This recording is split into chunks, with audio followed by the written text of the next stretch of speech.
Hello అండి. Welcome back my channel. ఈరోజు మన ఛానల్‌లో భూగర్భ వెంకటేశ్వర స్వామి యొక్క దర్శనం. భూగర్భంలో వెలిసిన ఈ వెంకటేశ్వర స్వామి యొక్క దేవాలయం. మేమందరం వాడపల్లి 7 శనివారాల వెంకటేశ్వర స్వామి యొక్క దర్శనానికి అయితే వెళ్తున్నామండి.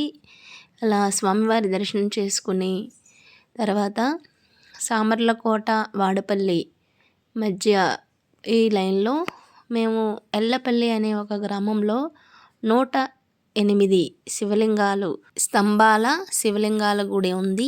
ఈ ఎల్లపల్లి అనే గ్రామంలో ఆ స్తంభాలతో కూడుకున్న శివలింగాల దర్శనానికి అయితే వెళ్ళాము. ఆ దర్శనం కంప్లీట్ అయిన తర్వాత ఆ పక్కనే ఈ భూగర్భ వెంకటేశ్వర స్వామి అయితే వెలిసారండి. ఇలా మనం టార్చ్ లైట్ లేదంటే మన సెల్ లైట్ ఆధారంగా ఇలాగా గృహలాగా వాళ్ళు ఏర్పాటు చేశారు. ఈ గృహలో నుంచి మనం భూగర్భంలోకి అలా ప్రవేశించగా మనకి శ్రీ భూగర్భ వెంకటేశ్వర స్వామి అయితే దర్శనం ఇవ్వడం జరుగుతుంది. అది స్వామివారి దర్శనానికి 2 కళ్ళు చాలనంతగా కూడా ఈ స్వామివారు అయితే ఇక్కడ వెలిసారు. భూగర్భంలో స్వామివారిని ప్రతిష్ఠించి నిత్యం కైంకర్యాలు అయితే ఇక్కడ చేస్తున్నారు. శివాలయం పక్కనే ఈ వెంకటేశ్వర స్వామి అయితే వెలిసారండి. చూడండి వెంకటేశ్వర స్వామి ఎంత అందంగా ఉన్నారో. చాలా అందంగా ఉన్నారు కదా. మేము ఇలా అందరివి కూడా లోపలికి వెళ్తే చాలా చీకటిగా ఉంది.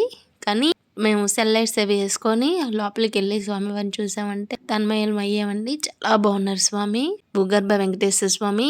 ఇది ఎల్లపల్లి అనే గ్రామంలో ఈయన అయితే కొలువున్నారు. మీరు ఎప్పుడైనా సమర్లకోట మధ్యలో ఎప్పుడైనా ఎల్లపల్లి అనే గ్రామం వెళ్తే స్వామివారిని కంపల్సరీ ఒకసారి దర్శనం చేసుకోండి. పక్కనే చిన్న మూర్తి కూడా ఉన్నారు. చాలా అందంగా ఉన్నారు. నేను మీకు ఆ లింగాలు స్తంభాలపై ఎలా ఉన్నాయో మీకు నెక్స్ట్ వీడియోలో చూపిస్తాను.